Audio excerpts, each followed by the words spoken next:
Hi mga loves! Dahil nabigo tayo sa pagpunta sa Cafe Sinukuan, naisipan namin mag-visit dito sa Street Blends Coffee Shop. Located nga pala sila sa Marbella, Santa Cruz, Magalang. You can check their FB page and sa Waze meron naman. Napakadali lang niyang hanapin lalo na sa kanto lang ng Chowking at munisipyo. Yun ang pinaka-landmark niya.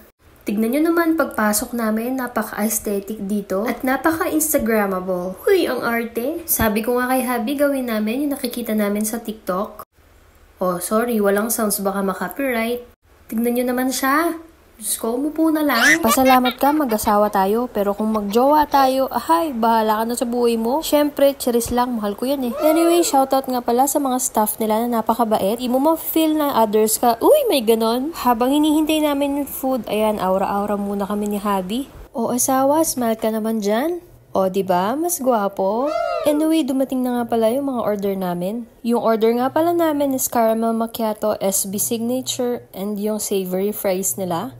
Grabe, tingnan nyo naman yung fries nila, napaka-overload. Good for sharing na nga pala yan. Yung menu nga pala nila, ilalagay ko na lang sa huling video. Okay, it's TK1 time. Tingnan nyo naman, napaka-overload ng toppings nila.